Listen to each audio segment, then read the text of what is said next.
BSc second year students, आज हम लोग पैरासिटिक एडेप्टेशन इन हेलमिंथ्स के बारे में पढ़ेंगे। हेलमिंथ जंतुओं में परजीवी अनुकूलन।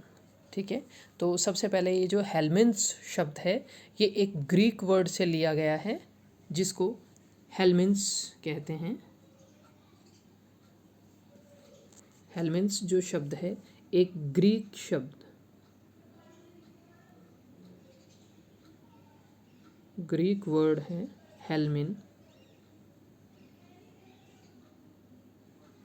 हेलमिन्स से लिया गया है जिसका मतलब है वॉर्म, कीट। ठीक है, हेलमिन्स से लिया गया है, मतलब इसके अंदर जो इलोंगेटेड इन्वर्टिब्रेट्स होते हैं, लंबे एकशेरुकी जो जीव हैं, जो विदाउट अपेंडेजेस होते हैं, जिनके हाथ पाँव नहीं, अपेंडेजेस नहीं पाए जाते और बाइलेटरल सिमेट्री होती है, वो इसमें काउंट होते हैं। ठीक है, इसमें हेलमिन्थ्स में जैसे प्लेटी हेलमिन्थीज, निमेथी हेलमिन्थीज और निमेटी हेलमिन्थीज और एकैंथोसिफेला इसमें आते हैं। ठीक है, एक सबसे पहले इसमें देखो, सबसे पहले आते हैं परजीवी। सबसे पहले परजीवी, परजीवी क्या होता है?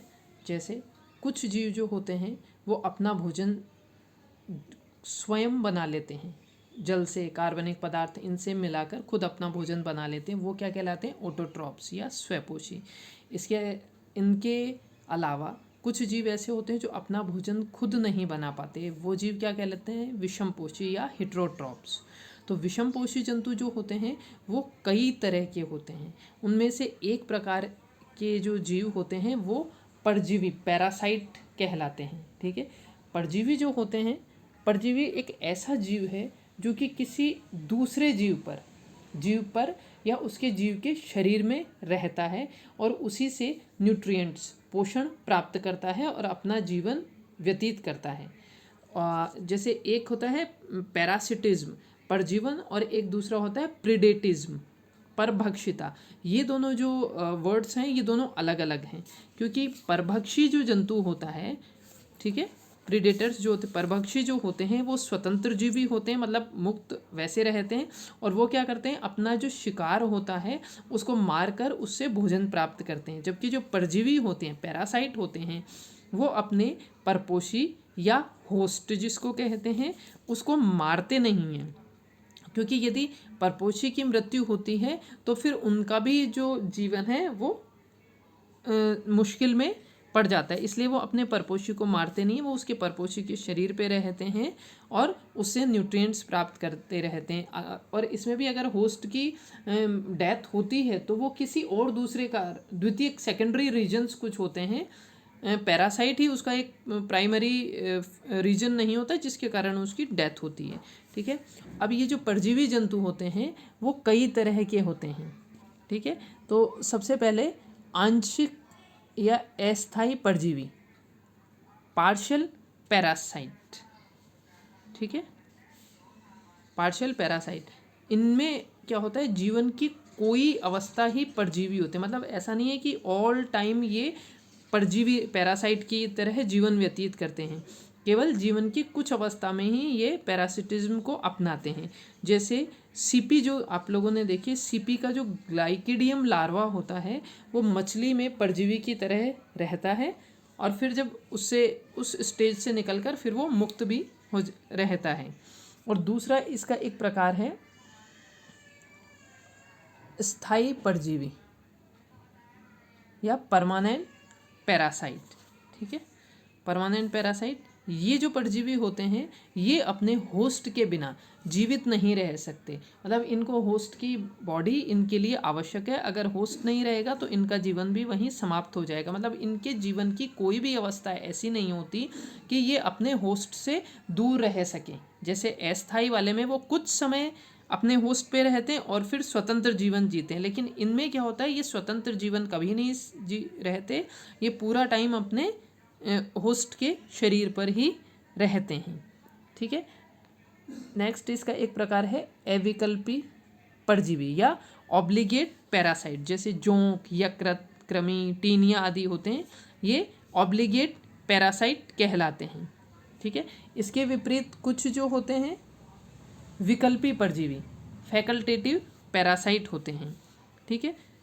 ये मुक्त जीवन भी जी सकते हैं, मतलब इनके पास ये विकल्प होता है कि ये फ्री लाइफ भी जी सकते हैं। जबकि ये जो ऑब्लिगेट पैरासाइट अविकल्पी परजीवी हैं, जैसे जोंक, यकृत, कृमि, टीनिया आदि, ये अपने होस्ट की बॉडी में ही रह सकते हैं, उसके मुक्त जीवन ये नहीं जीते हैं। जबकि जो फैकल्टेटिव विकल्पी परजीवी होते हैं वो मुक्त जीवन भी जी सकते हैं।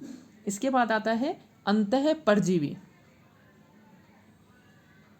अंतः परजीवी या एंडोपैरासाइट, ठीक है।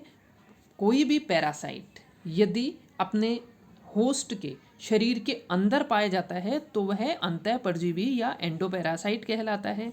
और यदि कोई परजीवी अपने होस्ट के शरीर के बाहर से ही पोषण प्राप्त करता है तो वो बाह्य परजीवी या एक्टोपैरासाइट कहलाता है। जैसे जोंक होती है, बाहर से ही खून चूसती है, जूं होती है, सिर में होती है, बाहर से खून चूसती है, ठीक है।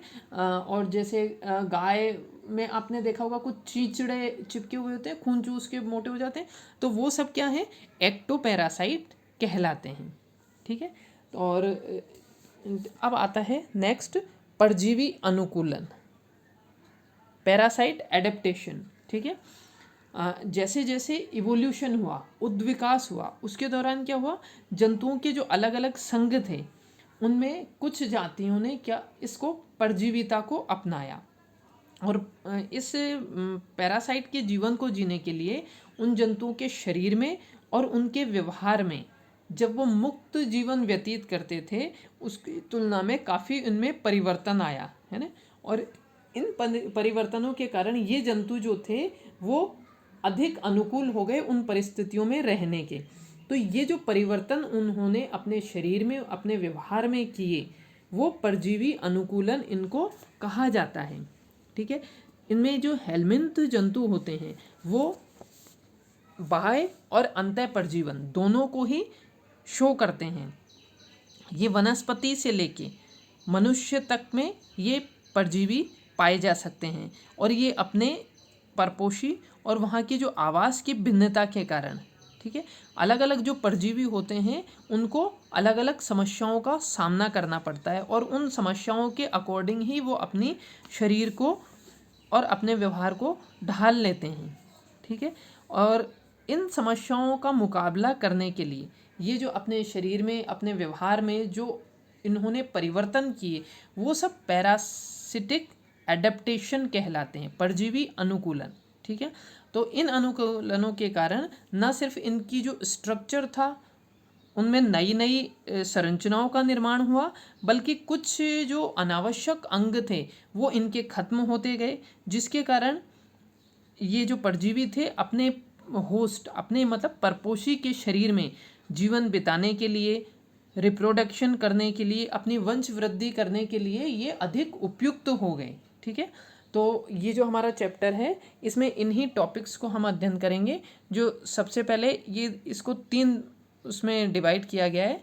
सबसे पहले अनावश्यक अंगों का हास्य,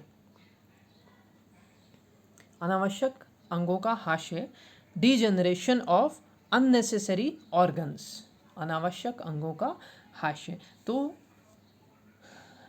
ये जो परजीवन, जो ये परजीवी जीते हैं तो इनके शरीर में कुछ अंग और या कुछ तंत्र होते हैं जिनका कोई विशेष उपयोग नहीं होता।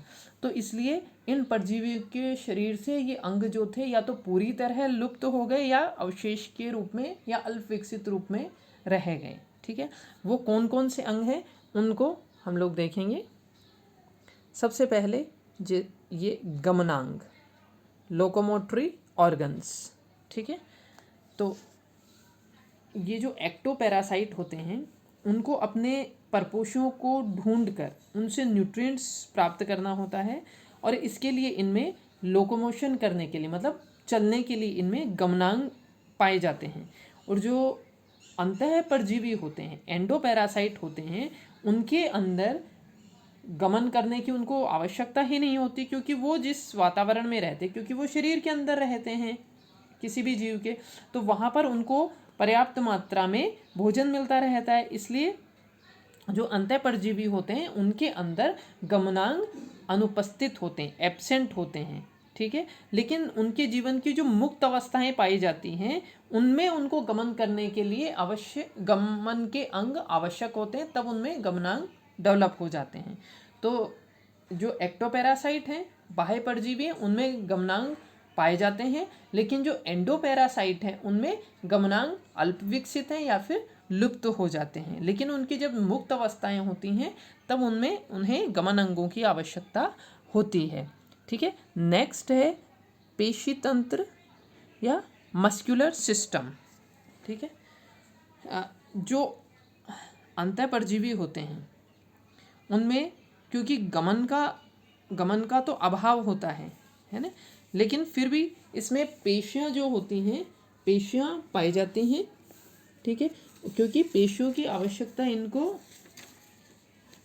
मस्कुलर, ठीक है, मस्कुलेचर जो होता है वो हेल्मिन्थ पैरासाइट में डेवलप्ड होता है, क्योंकि ये जो मसल्स होती हैं वो इनका जो लहरदार मूवमेंट होता है उसको प्रोड्यूस करने में ये मसल्स इनकी हेल्प करती हैं।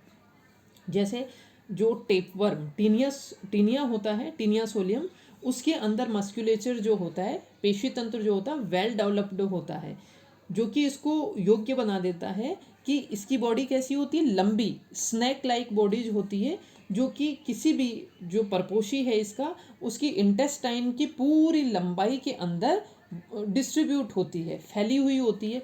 तो ये इसके अंदर जो मस्कुलेचर होता है वो इसको पूरी इंटेस्टाइन के अंदर लहरदार मूवमेंट करने के योग्य बना देता है। इसी तरह जो राउंड वर्म मतलब एस्केरिस जो है उसमें भी लोकोमोशन, उसमें गमन करने की पावर इस मस्कुलेचर के कारण, इस पेशी तंत्र के कारण ही उनमें डेवलप होती है, ठीक है। इनकी सहायता से ये अपने शरीर को संकुचित कर सकते हैं, प्रसारित कर सकते हैं, इसके द्वारा ये उसमें गति कर सकते हैं, ठीक है। नेक्स्ट है ज्ञानेंद्रियां व तंत्रिका तंत्र, सेंस ऑर्गन और नर्वस सिस्टम, ठीक है। जो परिवर्तनशील वातावरण में रहने वाले जंतु हैं उनमें विभिन्न प्रकार के सेंस ऑर्गन की उनको आवश्यकता होती है, क्योंकि जो वातावरण की परिस्थितियां होती हैं, परिस्थितियों को संवेदी अंग जो होते हैं, सेंसरी ऑर्गन्स, उन वातावरण की परिस्थितियों को समझने में सहायता करते हैं और उनको समझकर कोई भी जीव उस परिस्थिति के अनुसार उचित निर्णय ले सकता है।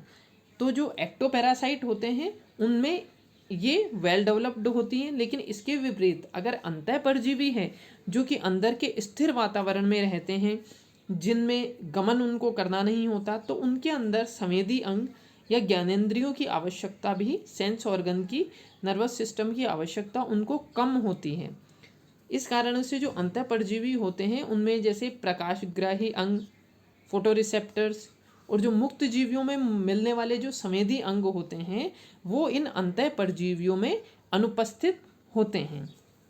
और क्योंकि संवेदी अंग जो होते हैं वो संवेदी अंगों को, जो इनके इफेक्टर ऑर्गन्स हैं उनके से जोड़ने का काम तंत्रिका तंत्र करता है, ठीक है। मतलब जो इफेक्टर ऑर्गन्स हैं उन तक संवेदी अंगों के द्वारा जब सूचनाएं तंत्रिका तंत्र के द्वारा पहुंचती है, तो जब संवेदी अंग ही नहीं है तो वो अंतःपरजीवी जो होते हैं उनमें ये संवेदी अंग और ये इफेक्टर ऑर्गन्स नहीं पाए जाते, इसलिए तंत्रिका तंत्र भी इनका बहुत कम विकसित होता है, ठीक है। नेक्स्ट आता है एलिमेंट्री कैनाल। एलिमेंट्री कैनाल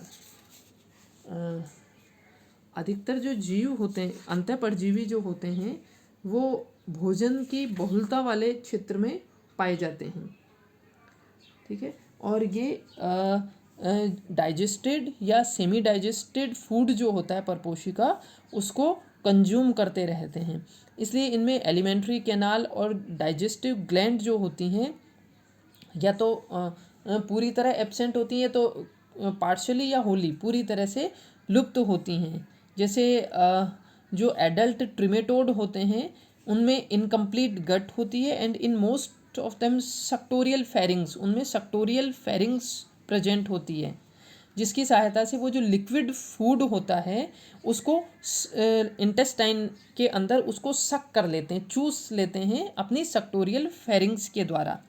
ठीक है, और इनकी जो इंटेस्टाइन होती है ब्रांच्ड होती है। जैसे ट्रिमेटोडा के जो लार्वा हैं उनकी जो गट होती है बहुत ही सिंपल होती है। ठीक है, और जो सिस्टोडा होते हैं, सिस्टोडा की जो एलिमेंट्री कैनाल होती है वो लगभग मतलब एब्सेंट होती है, क्योंकि डाइजेस्टेड जो फूड होता है वो इनको तैयार मिलता है होस्ट की गट के अंदर से। तो जब उनको तैयार भोजन मिल जाता है तो उनमें एलिमेंट्री कैनाल एब्सेंट होती है और वो डायरेक्टली उसको सक कर लेते हैं, उसको एब्जॉर्ब कर लेते हैं अपनी स्किन के द्वारा। ठीक है, और इसी तरह क्योंकि भोजन इनको आसानी से मिल जाता है तो इनको कोई विशेष प्रयास भी नहीं करने पड़ते, और कुछ में पूर्ण आहार नाल मिलती है, लेकिन किसी में ये बहुत अल्प विकसित होती हैं। जो हेलमिन्थ्स में अधिकतर में अल्प विकसित आहार नाल ही होती है और सिर्फ कुछ में मुख होता है और गुदा अनुपस्थित होती है। और जहाँ पे पूर्ण आहार नाल मिलती है वहाँ भी बहुत सिंपल होती है, और जो डाइजेस्टिव ग्लैंड्स होती हैं वो या तो अनुपस्थित होती हैं या बहुत अल्प विकसित होती हैं। तो ये तो थी इसके अनावश्यक अंगों का हास्य। नेक्स्ट है इसमें नई या विशिष्ट संरचनाओं का विकास, डेवलपमेंट ऑफ स्पेशलाइज्ड स्ट्रक्चर और न्यू फॉर्मेटिव्स भी आप इसको कहते हैं, कह सकते हैं नई संरचनाएं। परजीवी जीवन में अनुकूलित होने के लिए जो हेलमिन्थ्स जंतु होते हैं उनमें कुछ विशिष्ट स्पेशलाइज्ड स्ट्रक्चर का विकास होता है। इनमें से कुछ प्रमुख संरचनाएं जिनको आज हम यहाँ पे रीड करेंगे। सबसे पहले आरक्षी आवरण या प्रोटेक्टिव शीट या प्रोटेक्टिव कवरिंग भी कह सकते हैं, या टैग्यूमेंट क्यूटिकल भी आप इसको कह सकते हैं। ठीक है, जो अंतःपरजीवी होते हैं उन जंतुओं को परपोषी के शरीर के अंदर, मतलब होस्ट के शरीर में उनका जो प्रतिरक्षी तंत्र होता है उससे बचने के लिए एक प्रोटेक्टिव कवरिंग की आवश्यकता होती है। ठीक है, जो एंडोपैरासाइट होते हैं इंटेस्टाइन में, आहार नाल में रहते हैं, उनको होस्ट के जो जठर रस और आंत्र रस होते हैं उनसे बचने के लिए ये जो आवरण होता है वो उनकी मदद करता है।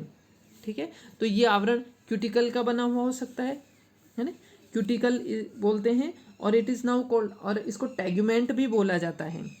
ये टैग्यूमेंट जो होती है वो लिविंग नेचर की होती है, और क्योंकि इसमें माइटोकॉन्ड्रिया एंडोप्लाज्मिक रेटिकुलम होती है और ये नॉन सेल्यूलर होती है। ठीक है, और ये सेमी परमेबल होती है, जिसके कारण जो बॉडी में फ्लूइड जो होता है उसको ये अंदर जाने देती हैं। सेमी परमेबल है and allows the fluid to enter the body, body के अंदर जो बाहर फ्लूइड है उसको बॉडी के अंदर जाने देती हैं। ठीक है, और ये जो टैग्यूमेंट होती हैं वो बिल्कुल पतली हो जाती है, थिन हो जाती है, जिससे कि ये बाहर जो न्यूट्रिएंट्स या फूड प्रेजेंट है इंटेस्टाइन में वो उसको पूरी तरह से एब्जॉर्ब कर सकें। पैरासाइट जो होते हैं जो कि रिच न्यूट्रिएंट्स एनवायरनमेंट में रहते हैं, जहाँ पर पोषण खूब उनको मिलता है, रिच एंड न्यूट्रिशियस एनवायरनमेंट होता है। जैसे कि एडल्ट जो लीवर फ्लूक होती है बाइल में रहती है, ब्लड फ्लूक्स जो होती हैं वो ब्लड में रहती हैं, टेपवर्म जो होता है वो इंटेस्टाइन में रहता है, और कुछ लार्वा फॉर्म्स होती हैं जो कि लिम्फ स्पेस में और ब्लड स्ट्रीम में रुधिर के अंदर पाए जाते हैं।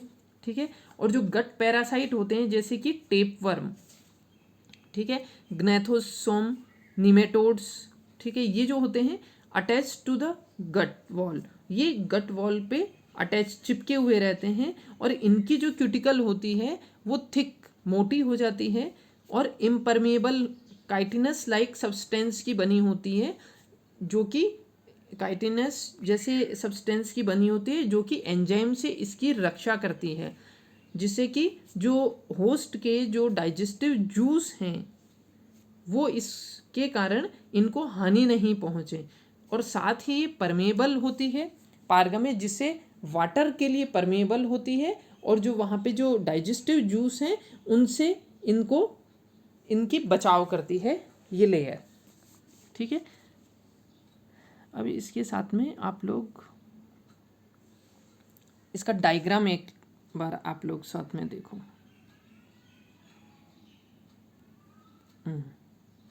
ये देखिए, ये तो अलग अलग ये परजीवी, सबसे पहले यकृतकृमि, फीताकृमि, एस्केरिस, वाउचेरिया, अमरबेल, ये सब के डायग्राम दिए गए हैं। डायग्राम आप लोग ड्रॉ कर सकते हैं इसमें से। हाँ, ये देखिए, एक मिनट, ये फीताकृमि का ऊपर इसकी जो प्रोटेक्टिव लेयर है उसका डायग्राम दिखाया गया है। इसमें सबसे ऊपर जो दिखाया गया है, ये जो इस तरह के ये शो हो रहे हैं, इसमें वैक्यूल्स, ये ऊपर की जो लेयर है इस पे नुकीले कांटे जैसी आप लोगों को संरचना दिखाई दे रही है।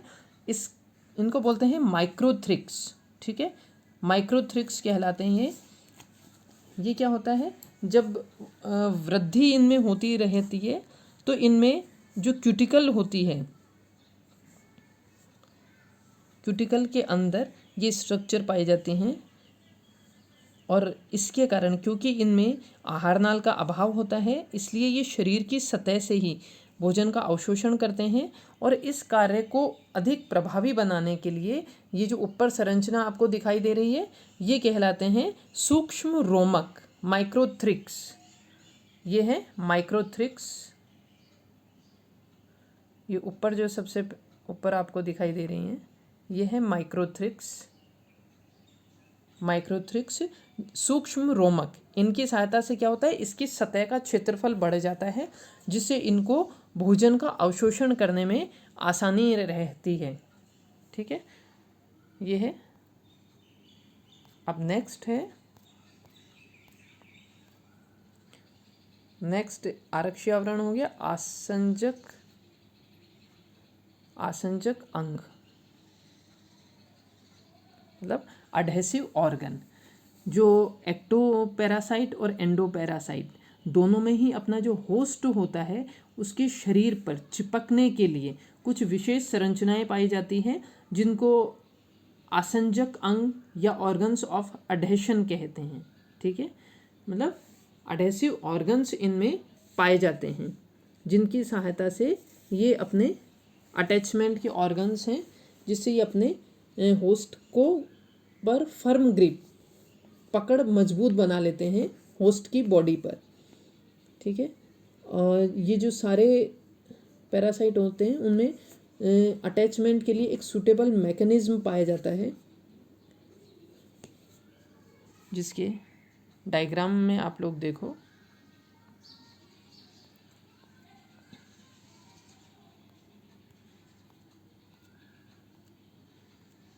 ये देखिए, ये देख रहे हो टीनिया सोलियम स्कोलेक्स आगे का। इसमें देखो रोस्टेलम ऊपर 2 रोज ऑफ हुक्स की 2 रोज दिखाई दे रही हैं, और इधर साइड में इसके सकर्स दिखाई दे रहे हैं। ठीक है, अब ये जो सकर्स हैं इसको इधर पूरा इसका फ्रंटल व्यू ऑफ स्कोलेक्स दिया गया है, जिसके अंदर स्मॉल हुक्स और लार्ज हुक्स प्रेजेंट हैं। बीच में ये रोस्टेलम पार्ट दिखाई दे रहा है, और अलग से ये लार्ज हुक और स्मॉल हुक उनका भी डायग्राम दिया है, जिसमें हैंडल, ब्लेड, बेस हैं।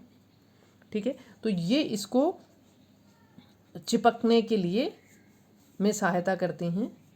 और ये जो हेलमिन्स होते हैं उनमें अलग अलग मॉडिफिकेशन पाया जाता है अडहेशन के लिए इनकी बॉडी में, जिससे अपने होस्ट पे चिपक सकते हैं। जैसे एसिटाबुला और सकर्स पाए जाते हैं, जो एडल्ट पैरासाइट प्लेटफॉर्म होते हैं उनमें। और बस इनका यही होता है कि इनको, जैसे लिवर फ्लूक जो होता है फैसियोला, उसमें 2 सकर्स पाए जाते हैं। इसका एक और डायग्राम है। हाँ, ये देखो,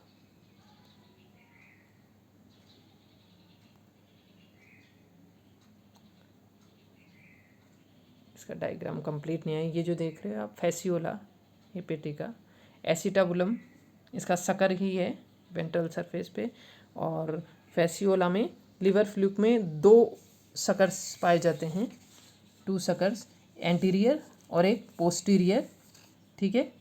वेंट्रल साइड पे भी ये होता है, ठीक है। और कई बार sometime more than 1 sucker are present.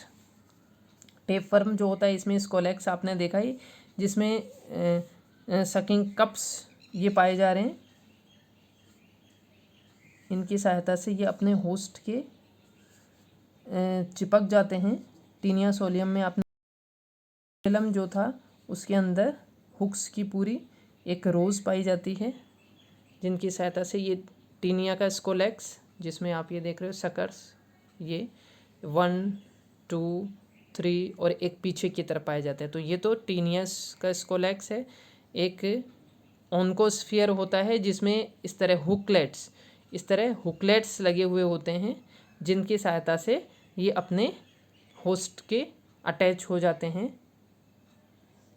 और ये फैसियोला, इसमें जो आप देख रहे हैं फैसियोला, उसके अंदर एसिटाबुलम प्लस ये ऊपर डायग्राम नहीं आया लेकिन इसके ओरल सकर पाया जाता है। ये गोनोपोर ऊपर की तरफ इसमें ओरल सकर पाया जाता है, ठीक है। और ये जो नीचे ये डायग्राम है ये है पोलिस्टोमोइडेला का, जिसके अंदर यहाँ पर भी सकर, ये हुक्स पाए जाते हैं। और ये इधर नीचे सकर भी ये दिखाई दे रहे हैं, ये जगह, ये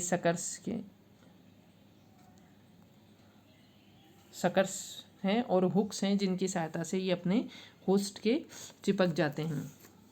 लिवर फ्लूक के शरीर में 2 चूषक पाए जाते हैं। इसके साथ ही ये जो होते हैं कृमि, इनका जो अध्यावरण टैग्यूमेंट होता है उसमें स्पाइंस, जैसे ओनकोस्फियर में आपने देखा स्पाइंस पाए जाते हैं, जिनकी सहायता से अपने ये होस्ट के बॉडी से जुड़े रहते हैं।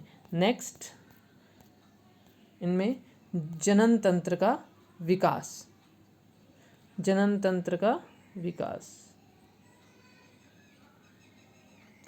Development of reproductive system. परजीवी जो हेलमिन्थ्स होते हैं उनमें जो रिप्रोडक्टिव सिस्टम होता है बहुत विकसित होता है, और वयस्क जंतुओं में लगभग सारा शरीर जो होता है, पूरा शरीर ही इसमें जनन अंगों से भरा हुआ रहता है।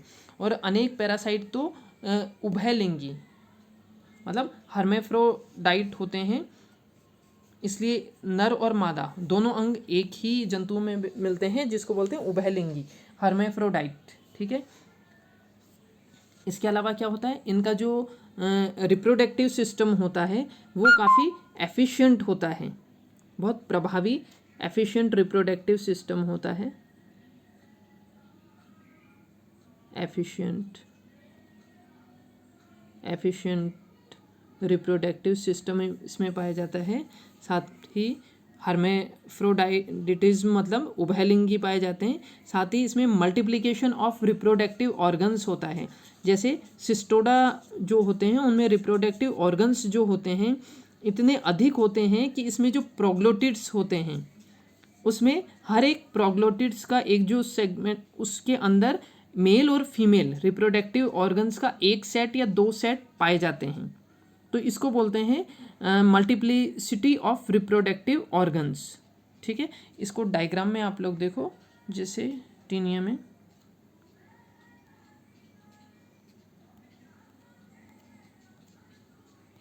ये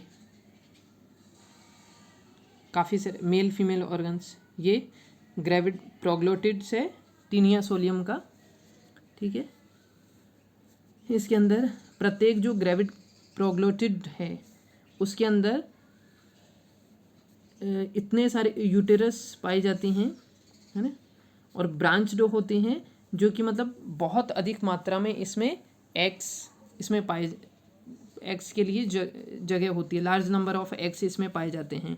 साथ ही इसमें क्या होता है, जनन तंत्र के विकास में लार्ज एग्स का प्रोडक्शन होता है।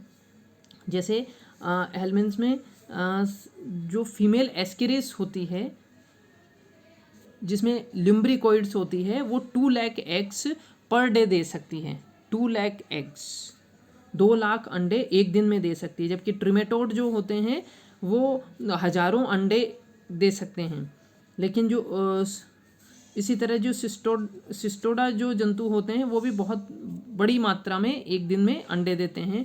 जो टिनिया सोलियम होता है, जिसका डायग्राम आप देख रहे हो, produce a few thousand eggs पर सेगमेंट। इसके हर एक सेगमेंट में, ये जो सेगमेंट दिख रहे हैं, ये सारे जो सेगमेंट दिख रहे हैं, हर एक सेगमेंट के अंदर हज़ारों अंडे ये देते हैं।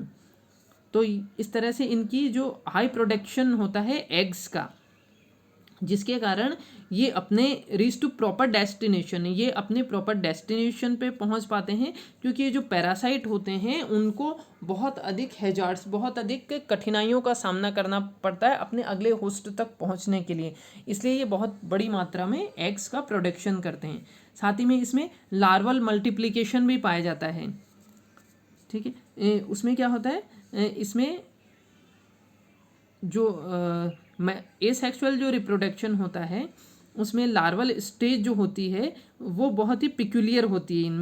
इनमें स्पोरोसिस्ट होती है, एक जो स्पोरोसिस्ट होती है 5 से 8 रेडिया लार्वा प्रोड्यूस करती है, और हर एक जो रेडिया लार्वा होता है वो 14 से लेकर 20 तक सर्केरिया प्रोड्यूस करता है। और जो सिस्टोडा लार्वा होते हैं उनमें जो मल्टीप्लिकेशन होता है वो उसमें कई फॉर्म पाई जाती हैं।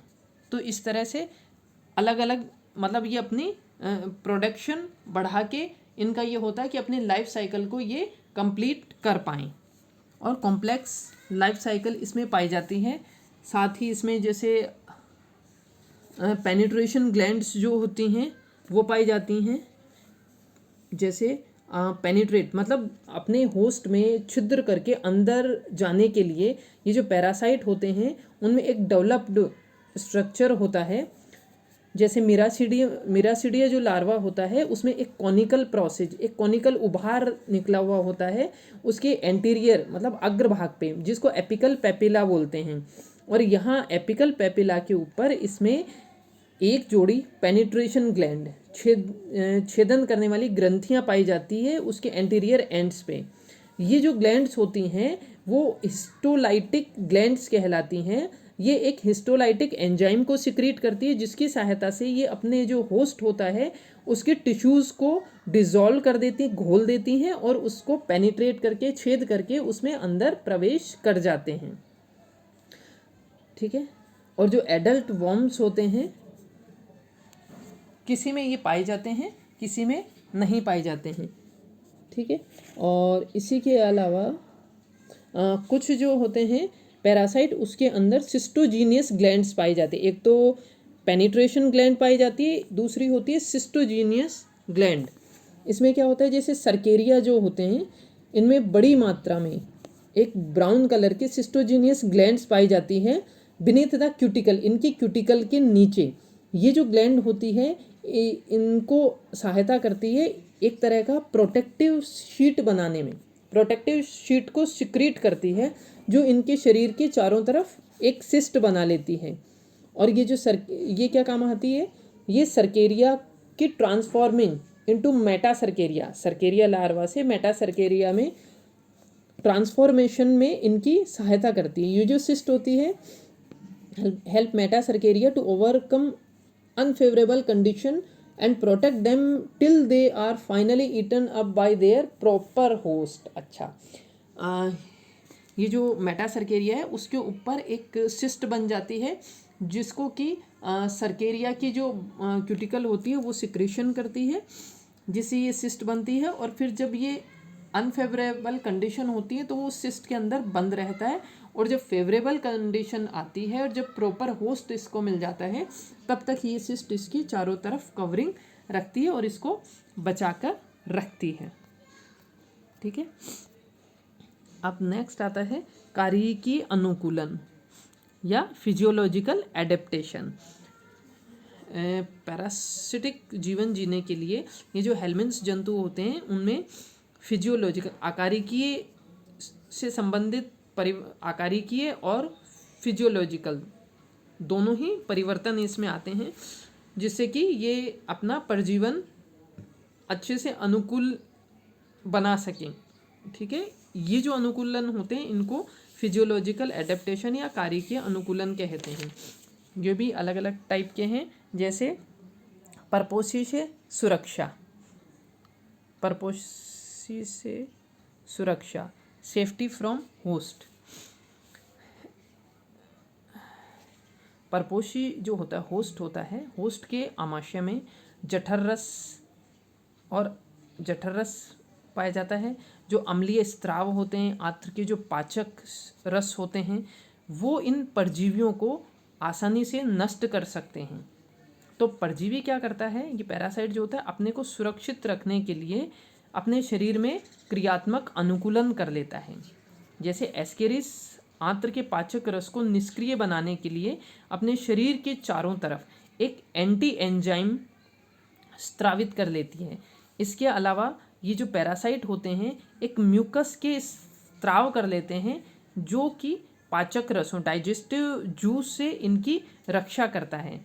इन परजीवियों में जो लार्वा अवस्थाएं होती हैं उनके चारों तरफ सिस्ट भी का भी निर्माण हो जाता है, जो इनमें रक्षात्मक आवरण बन जाता है और इनको अंदर पाचक रसों से इनकी सहायता करता है। नेक्स्ट है अनाक्षीय श्वसन, अनएरोबिक रेस्पायरेशन।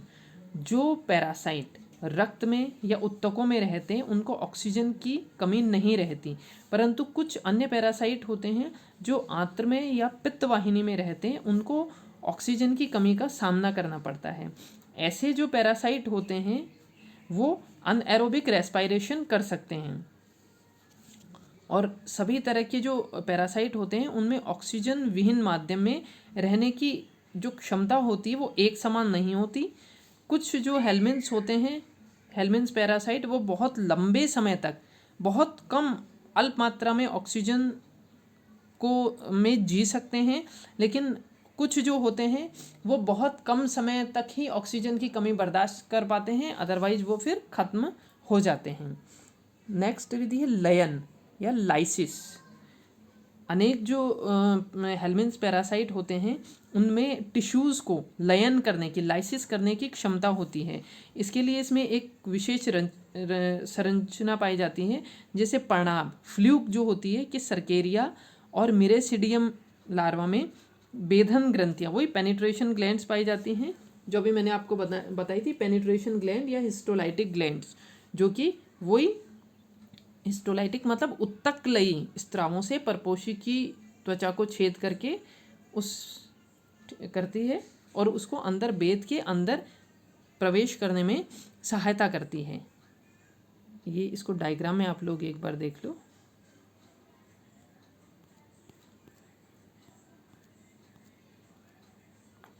ये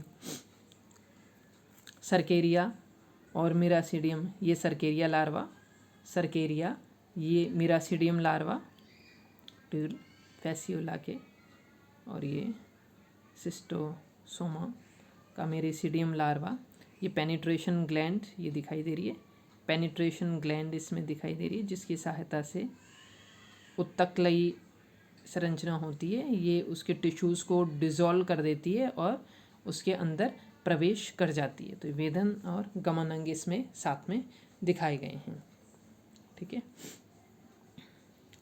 ये साथ में यकृत क्रमे का भी अध्यावरण टैग्यूमेंट दिखाया गया है स्पाइंस की सहायता से। और भी कई डायग्राम हैं, डायग्राम काफ़ी दिए हैं इसमें, आप लोग देख लेना। अध्यावरण अभी मैंने टैग्यूमेंट का जो आरक्षी आवरण का बताया था, डायग्राम काफ़ी हैं, आप लोग इनको देख लेना।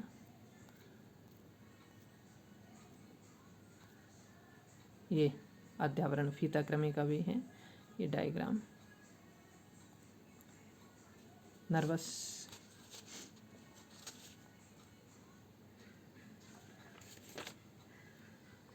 ये एस्केरिस में एलिमेंट्री कैनाल को शो किया गया है। काफ़ी सारे डायग्राम दिए हैं, इनको आप ले देख लेना। ठीक है, लाइन के बाद अब प्रभावी जनन युक्ति, इफ़ेक्टिव रिप्रोडक्टिव स्ट्रेटेजी, जो भी अभी मैंने आपको बताई थी, इफ़ेक्टिव रिप्रोडक्टिव सिस्टम, हर्मेफ्रोडाइट, है ना।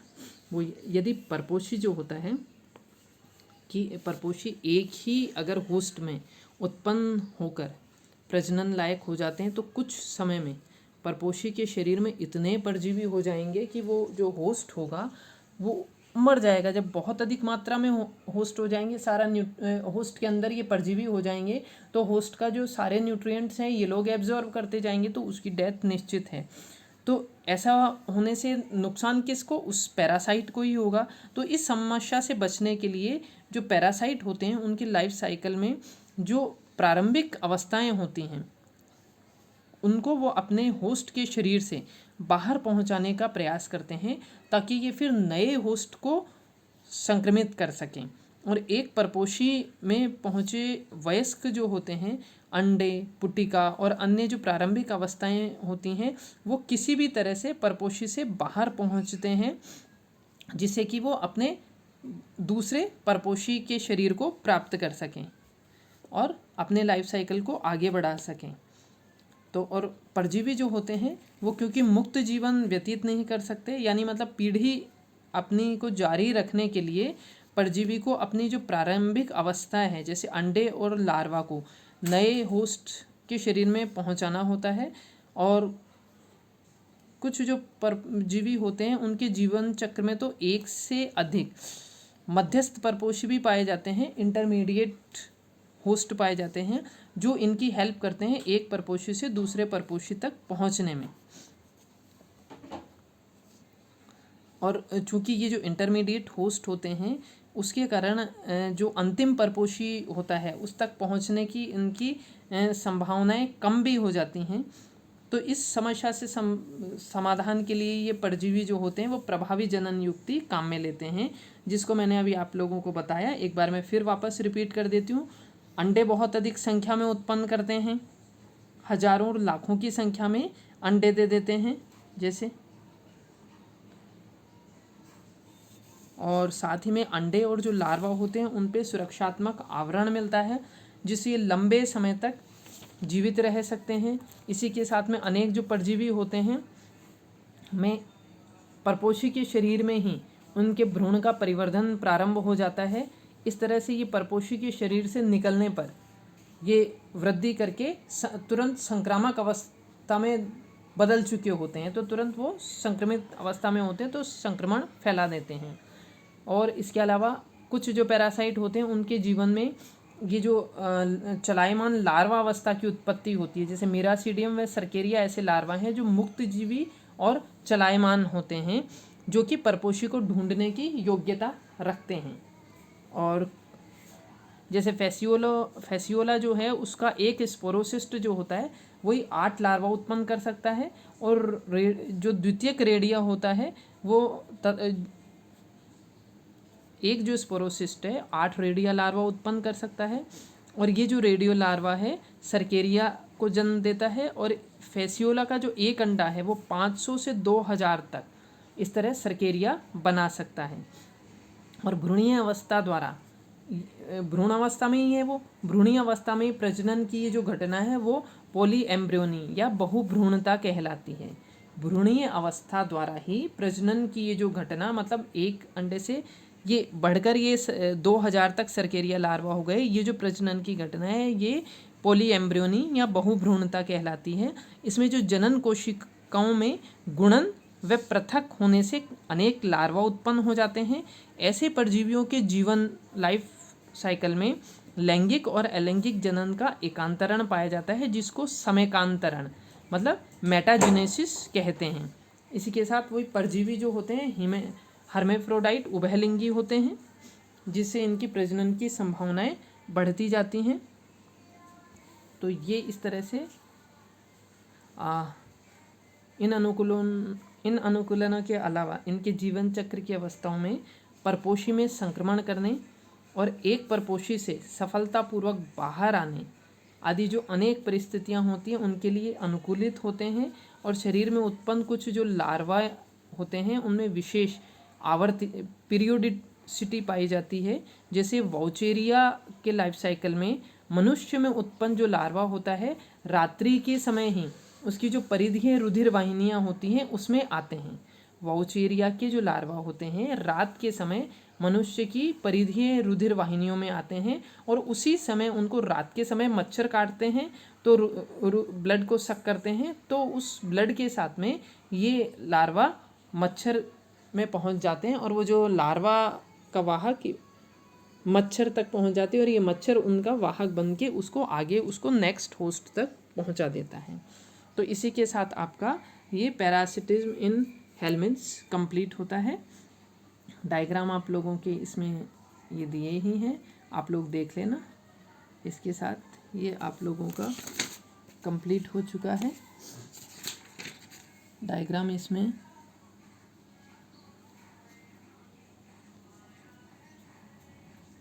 ये गैंग्लियन टीनिया का दिया है, गैंग्लियन 2 दे रखे हैं, कमीसर, लैटरल नर्व कोड।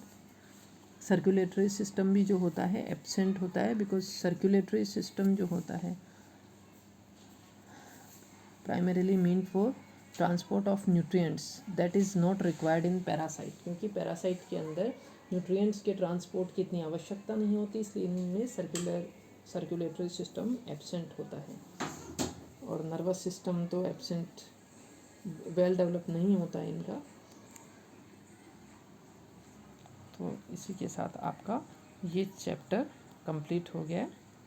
ठीक है।